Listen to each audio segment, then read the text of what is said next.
Buenas tardes a compañeras y compañeras de este curso de estadísticas cuantitativas. El vídeo de discusión de esta semana trata sobre, de esbozar las diferencias existentes entre las pruebas paramétricas y las pruebas no paramétricas. Vamos a comenzar por las pruebas paramétricas. Una prueba paramétrica es aquella que es una prueba de hipótesis sobre todo y proviene de la estadística inferencial. Normalmente proporciona generalizaciones para hacer determinadas afirmaciones sobre la media de población. Es también una prueba T, por ejemplo, basada en la estadística T de Student, que se utiliza a menudo en este sentido.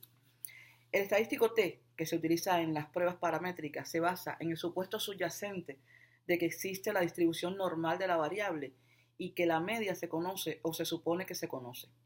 En este caso, para este tipo de muestras se calcula la varianza poblacional.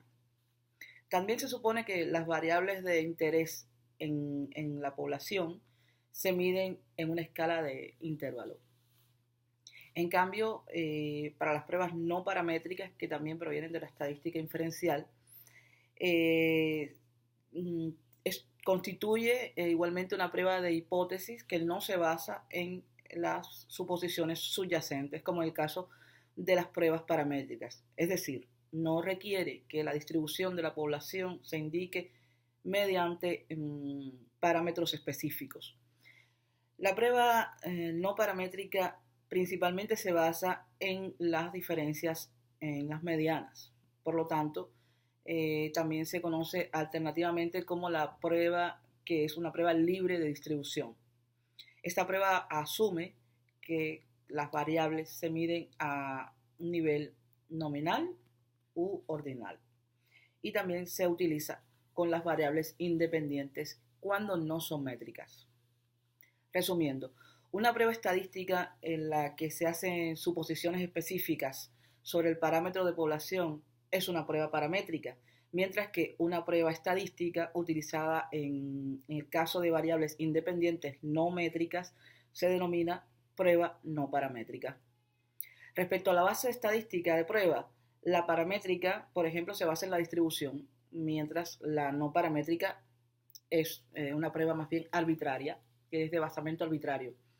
El nivel de medición de las pruebas paramétricas es de intervalo o de razón, mientras que la no paramétrica se utiliza para niveles de medición que son nominal u ordinal. En la prueba paramétrica se utiliza la media, mientras que la medida de tendencia central es la media, ¿no? Mientras que la no paramétrica se utiliza la mediana.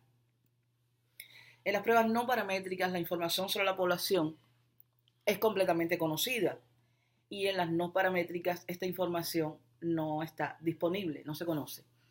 La aplicabilidad de las pruebas paramétricas se centra en las variables, mientras que en las no paramétricas se centra en las variables y también en los atributos.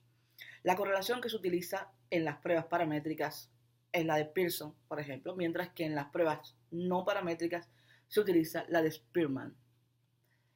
Respecto, a su aplicación hay múltiples maneras de enfocarlo, pero cada una de las pruebas de hipótesis en la estadística inferencial, ya sean paramétricas o no paramétricas, dependen básicamente del conjunto de datos, de las características del conjunto de datos que se haya obtenido. Y hay múltiples maneras de establecer cuál prueba es la indicada o no, la adecuada o no para efectivamente corroborar que se comprobar la hipótesis nula, que en este caso es el método que mejor demuestra o comprueba la confiabilidad o la fiabilidad de un estudio. Un ejemplo muy concreto, por ejemplo, es una prueba muy específica, que es la prueba X2 de Friedman, que viene a ser una extensión de la prueba T de Wilkinson, y esta se utiliza cuando se hacen pruebas es una prueba no paramétrica. Es especialmente útil, por ejemplo, cuando la variable dependiente es continua para su distribución y se encuentra sesgada. En este caso, el investigador o la investigadora trataría de establecer que una hipótesis nula que se contraste con las respuestas asociadas a cada uno, por ejemplo, de los tratamientos que se hagan, a cada uno de los distintas simulaciones necesarias corroborar o no una hipótesis. En este caso, con la prueba X de Friedman, como extensión de la T de Wilkinson, es posible hacer una constatación siempre que la distribución de probabilidad o las distribuciones con la misma mediana frente a la hipótesis alternativa, por lo menos en distribución las respuestas difieran de las demás. Es decir, para poder utilizar esta prueba, las respuestas deben ser variables continuas y estar medidas por lo menos en una escala ordinal. Su aplicabilidad en este caso es amplísima y bueno, como se ve, no voy a explicar todos los tipos de pruebas, pero aquí están, en este cuadradito están todos.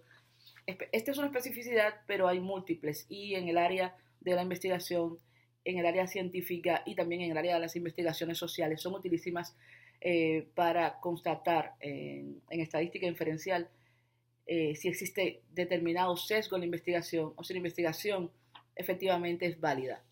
Hasta aquí la presentación y muchas gracias.